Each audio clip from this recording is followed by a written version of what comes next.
अपनी जिंदगी से परेशान सभी के जीवन में एक और बड़ी मुसीबत खड़ी हो गई है। जहां एक और उसकी चाय की दुकान जलकर राख हो गई है, तो दूसरी ओर अब वो कानूनी पचड़े में भी फंस गई है। दरअसल चाय की दुकान का मालिक एक जांच अधिकारी के साथ दुकान पर आता है, जिस पर सभी पूछती है कि ये सब क्या हो रहा है। वहीं मालिक सभी को ही आग लगाने का दोषी मानता है। वो कहता है कि तुमने ये सब कुछ जानबूझकर किया है। सभी कहती है कि ये सब एक एक्सीडेंट था। उसे जानबूझकर अपनी दुकान जला दी और पब्लिक सिक्योरिटी को खतरे में डाल दिया। सभी पूछती है कि उसका क्या मतलब है।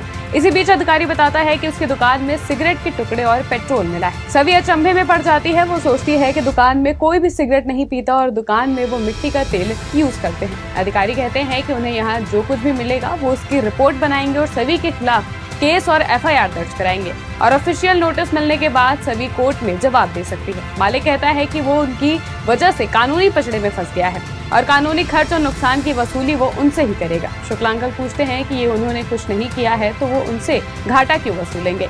सभी सोचती है कि उसकी दुकान में सिगरेट के टुकड़े और पेट्रोल कैसे आए। यशवंत उसकी दुकान में सिगरेट के टुकड़े के बारे में इतना कॉन्फिडेंट कैसे था, जबकि वो तो वहाँ पर मौजूद ही नहीं था। वो जैकब के दोस्त की कन्फेशन को याद करती है कि उन्हें फर्जी मामले में फंसाने के लिए पैसे दिए गए थे। वो समझ जाती है कि ये किसी की साजिश की वजह से हुआ है। उधर यशवंत चिढ़ते हुए लिफ्ट में चढ़ जाता है। उसी वक्त सभी भी लिफ्ट में आ जाती है। ये देखकर यशवंत उस पर चिल्ला देता है। वो कहता है कि उसकी यहाँ आने की हिम्मत कैसे हुई। तभी सभी कहती है कि वो उसे भगाने की इतनी जल्दी में था कि उसने उसकी दुकान में ही आग लगा दी।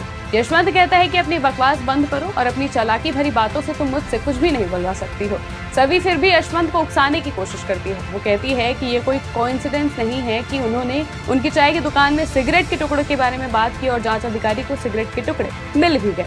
जिस पर यशवंत कहता है कि वो एक कॉलेज चलाता है और इतना इंटेलिजेंट है कि अनुमान लगा सकता है कि उसकी दुकान में आग कैसे लगी होगी। सभी और यशवंत में बहस होती है और आखिरकार यशवंत इस बात को मान लेता है कि उसे प्रश्न पत्र घोटाले में उसने ही फंसाया था और उसकी चाय की दुकान भी यशवंत ने ही जला दी।